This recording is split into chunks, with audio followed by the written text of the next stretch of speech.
Hello, everyone. This is a finals preview coach interview with the recently defeated by this coach, Dominic, me, and the winner of the best of three series. It went to three, thanks off a lucky flinch from me, Fuku. How are you, Fuku? Good, good. Thanks for having me on. Yeah, no problem. So you're representing the sword division, uh, big time, division. Has a lot of Yeah, good players in it. A lot of history in the sword division. And when I say history, I mean age. You and Mitch, you guys are both like 45 and 65 respectively. So I'm proud of you guys for lasting in the league for so long. Even though this is your rookie season, it's just been a long time. So, it respectable. has been. So, I want to talk today about not just your performance against me in the playoffs in the season. I want to talk about those things, but also just what got you to this point, and then also what not reveal any sort of game plan for your match against Bryan, but just maybe a little bit of insight of what you think might be a problem from your end. We'll see. I don't want to make it sound like a game plan episode, so I'm gonna try to just coach talk when they always say we're focusing on our opponent and what they do well. I mean, I know you watch sports, so for you, I think you can understand where I'm coming from. I don't want you to reveal Yeah, yeah, anything. So, yeah. but we will start at just this playoff run from you. You were technically, I think you were the 4 seed technically by all technicalities because I did not, I'm looking at the standings right now. I did not sort these, but you're at the number 1 spot. I didn't fix the sorting, but you have the 9-5 record with the 5-match differential, which puts you in at the 4 seed. So you were the underdog going into the first match against Benny, and you beat him. Do you beat him every time this season, or did you beat him twice and lose once? I beat him every time, Oh, but wow. I Okay. did win off of. I don't. Well, I'm not saying Benny made excuses, but there was a lot of stuff that happened out of his control. Okay. Like I mean, there was that one time where he brought 6 mon, and then Right. game plan changed, and then he forgot to put some moves on some other mons, or he Right. misclicked, I think. So But misclick is user error, and so is being unprepared. that is true. So, But yeah, I didn't even realize this, but apparently, so he went 11-3, but technically 11-4 if you're including the playoff match. So he lost to you 3 out of those 4 times. That's really impressive by you. And who did he beat? Who did he lose to the other time? I'm gonna look right now. Josh, Josh. I Wow. believe. I think you're right. Let me see. Benny, Fuku. He beat Adam. Uh, Benny. I mean, I'm looking at the schedule right now. He beat me both times. I know that. I think you might be right with the Josh. It was Josh. Very, Yeah, very good memory. Maybe you could be the league historian, Fuku, after this. maybe. Yeah, I don't know. It's a Uh, lot of so- it's a lot of right, responsibility. right. Especially because you weren't even around for the first three. I just have to. It'd just be like tall tales and fables at that point. But Yeah, yeah, anyways, no, that's and I think you had a really good matchup against Benny. If I'm looking at it reasonably, you yeah. had a good counter for his. Let me see. I mean, he had sand, but you just had Togekiss, which I mean isn't great against sand. But I don't know. I just think you probably just what did you beat him with melodic? So the first match I beat him with just stalling out. Cause I Right. guess I think the reason why I also had advantage over Benny because of the fact that I knew that he plays aggressively Hmm. stuff. So usually goes for turn one Dynamax things. Just watching him play, I watch a lot of replays and stuff. So Scouting. um yeah, I scout a lot, my strategy, but um he also just you know, like, so for our first game, like our first match, I knew he played aggressively, so I kind of just stalled out his Dynamax and then played around that. And then the second game, I more focused on speed control Hmm. because he just had better speed control, you know, through Right. weather and through drift loom. So my goal was always to, you know, like set up trick room, but and then like knowing, like, you know, Benny's a smart player, knowing that he adapt, like I work around that too. So with Benny, like a lot of it was, I think the reason why I was able to beat him was I kind of learned like how he plays and how he adapts stuff. Right. Yeah, that's So fair. And because the matchup on paper looks pretty even between you two. Like because Melodic is such a problem for his top three. I mean, it's not a problem for Gastrodon, but yeah, besides that, like it wrecks the rest of his team. So, and I think you just did a good job, just preparing and also like adapting to what your opponent's doing. So, if I look at the season recap for you, you made a.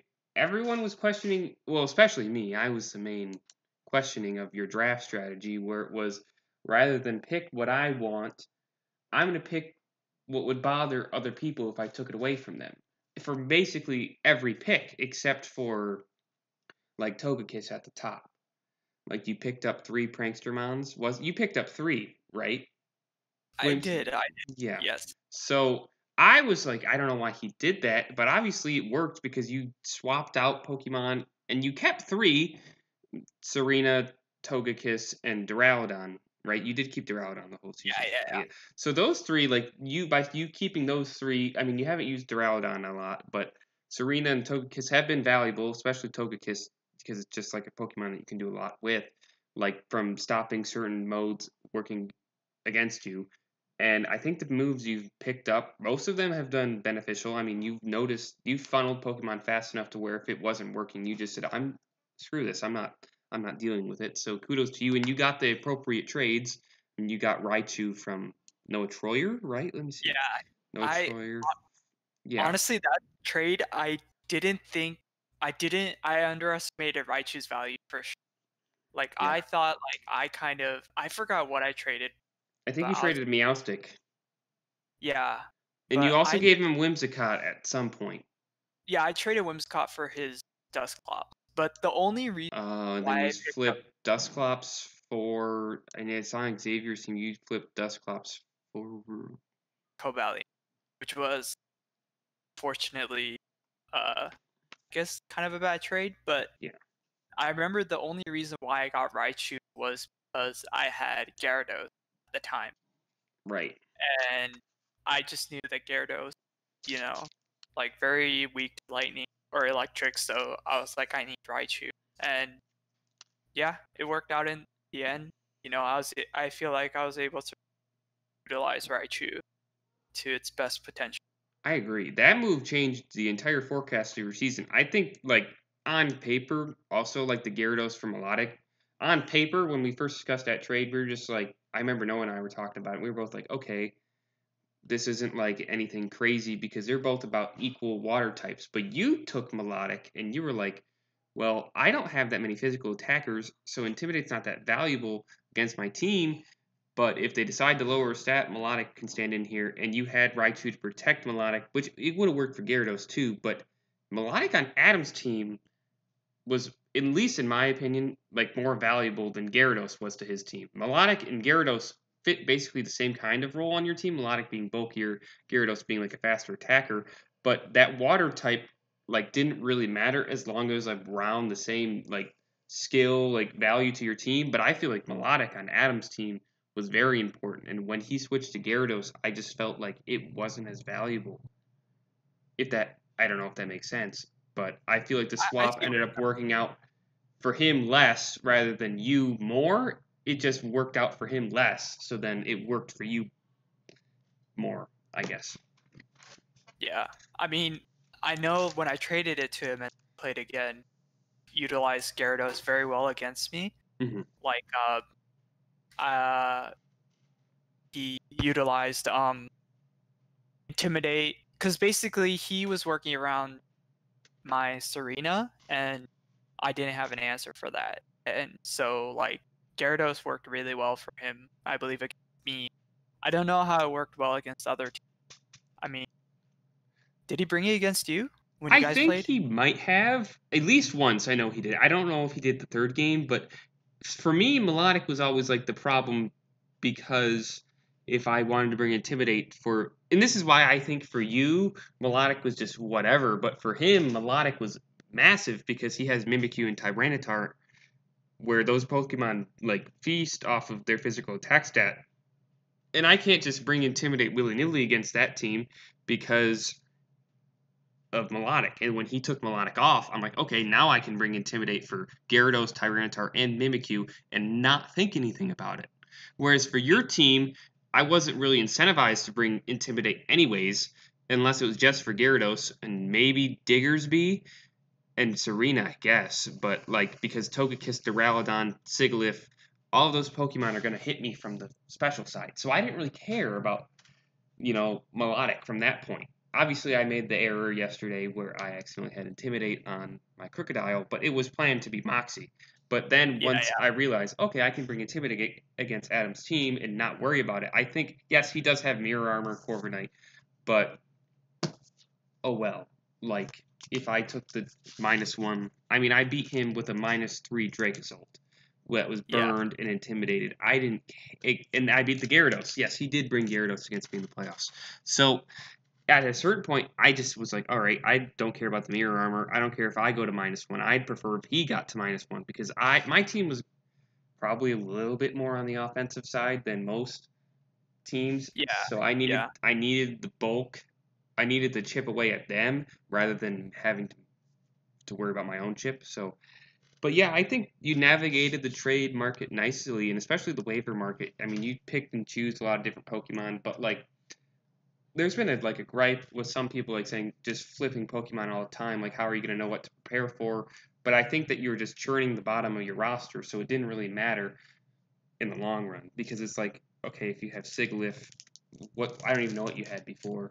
I can look, but I mean, yeah, my team yeah, like you ever had a changed. Lowland Persian, which I mean, you did have that beat up option. I forgot about that. You had Kabalion and Persian, but Yeah, but I just felt like Cobalion never really like as you guys seen like my match with Blake, it did almost nothing for right, like +6, and it was just like it just felt underwhelming, and I wanted to keep a Alolan Persian, but there was no justification because it just couldn't like it had other moves it could do, but I was just like I think it like it just didn't have enough synergy. I felt like, because the only reason why I got it was for beat up.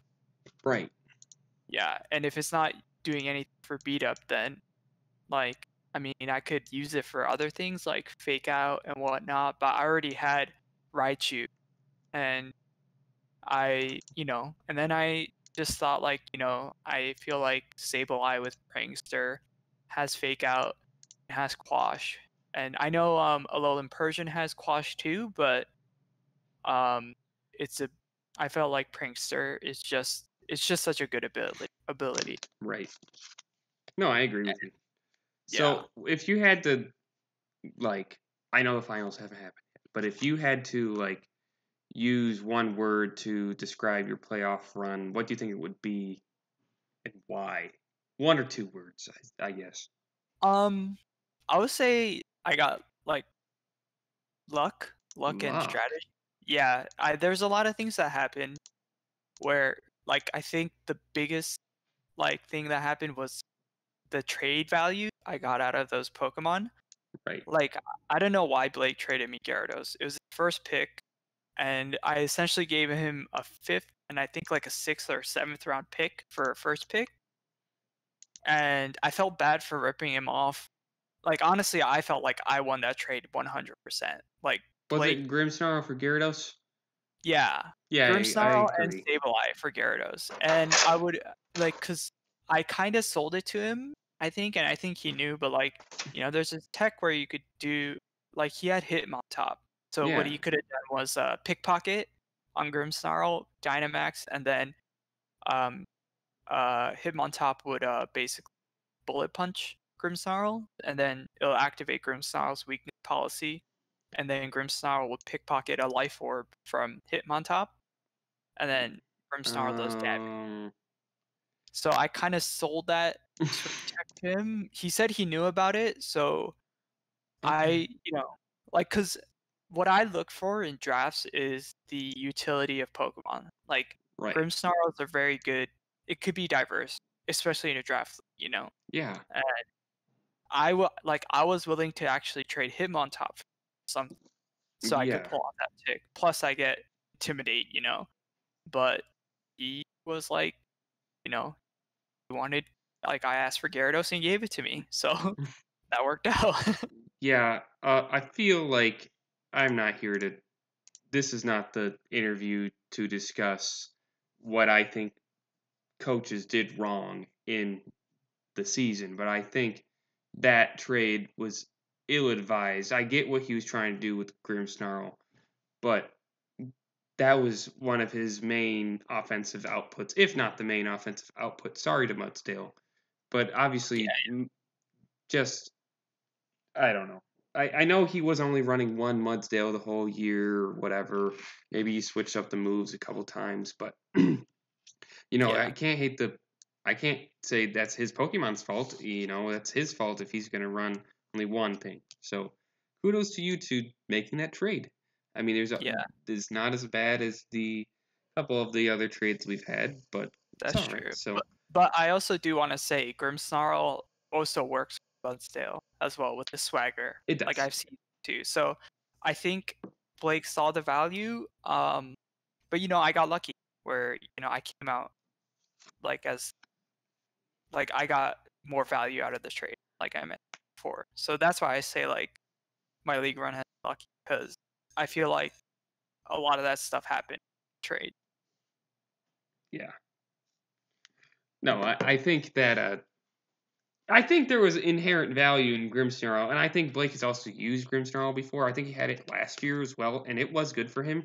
And I don't think he used Grimmsnarl poorly at all. I just was confused, like, given the other Pokemon on his team, why? But, that's all right. It's okay. Yeah. So, if we are looking at your battle with me, like, I I'm not sour grapes, so obviously I'll talk about it. When you were going into your battle with me, we talked about this last night, but not we weren't recording. So what were you looking like at going into our match? Um, I was just making sure, like I knew you were gonna bring Dracozolt, Hmm. and Absolutely. I was just okay. Like, what is his plan? To support Dracozolt, and then I saw Kangaskhan, so I was like, okay, there's probably has what is it, Scrappy, Fake Out. So I had inner focus this time. yeah, which I'm glad I didn't Fake Yeah. Out. I actually, I was thinking of using Red Card on Togekiss with Follow Me.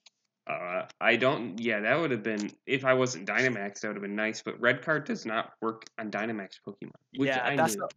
the only reason why I didn't bring it. Uh, And then my initial game plan was to also basically use a choice specs Musharna, and basically Musharna was max HP, max defense, but it still has a decent, like a pretty good base special attack. So with with the choice specs boost, I could still survive hit and pull off a lot of damage. But then I realized like if I'm locked into one move, which is either going to be psychic or blast, it doesn't benefit me in the right. long. Yeah, so then I just switched it up to trigger setter, Yeah. which That. worked. Oh yeah, it did. Got me good. Yeah, and yeah, so my plan was basically how do I shut down your Dracozolt, and I could tell by how you were playing, like you wanted to preserve it a lot, like you switch out even if it was Dynamax. So Oh yeah. yeah, And I've never been afraid to switch out a Dynamax Pokemon. I understand how valuable Dynamax turns can be, but I got you in a couple switches doing that, just like taking not very effective damage because I had to do what I had to do. But like I had to preserve Dracozolt, but there was a couple times where I didn't know if Raichu was lying around or not, especially in that third game when that red card came out and it brought out Diggersby. Oh instead yeah, I of was so happy. Raichu. I was like, oh come on, I want to get damage, but that's why I think it was game 2. I went for a Max Quake on Masharna instead of the Melodic slot with a Max Lightning because I thought you were going to switch in Raichu, but you switched out. I thought you were going to switch out Melodic, and you switched out into Masharna. No, you switched Melodic out into. Into Okay, Dig- hang on. Yeah. You switched yeah. Melodic into Diggersby when I thought you were going to switch Masharna out for Raichu and then keep Melodic there. So I was surprised by that. So that's why I went for the Max Quake to try to clip the Raichu with the Max Oh, Quake. That was my game plan. But in hindsight, I wish I just went for a Max Lightning or even a. But I couldn't risk that because if you did bring out Raichu, yeah, I would have been screwed. But I should well, have probably went for a Max Wormwind because if you brought out yeah, Diggersby, then I would have lowered its attack stat.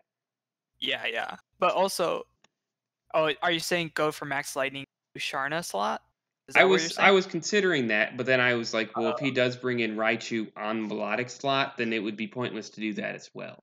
So I just went for the Max Quake because I I just did that because I wanted to at least get damage on something, and I knew yeah, nothing was going to come in, so yeah. I Plus, had to do plus that. it raises your special defense, Yeah, which is good too.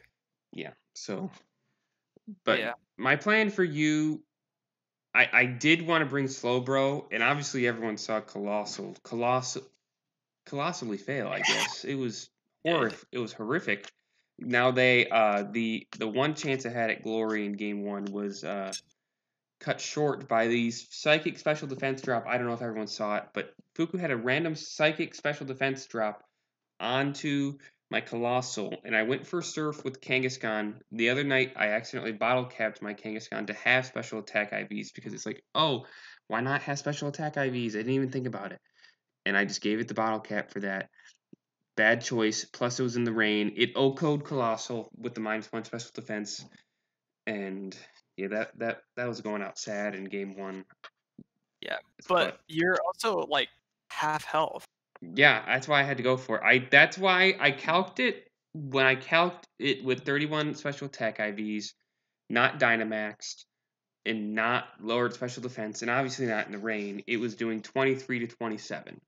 So the rain boosted it, and then I had to try it, and then but the psychic just made it so I died.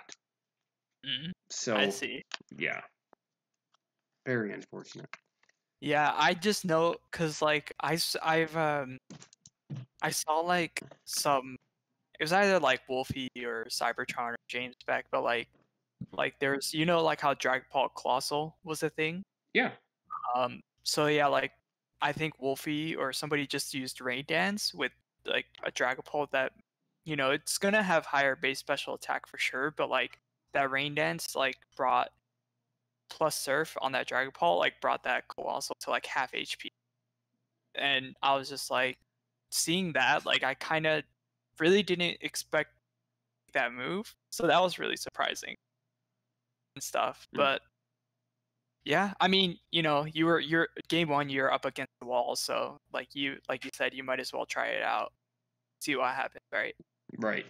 And yeah, I knew I was going to probably lose that game no matter what. So I was just like, well, I'm going to try it. Go out in Blades of Glory. And I did. And I epically failed. But, that's all right. I mean, came back game 2. I did That with was the flinch. That was it. I hope everyone watches the battle. I mean, I don't know if we want to go into the details of the battle, but I did.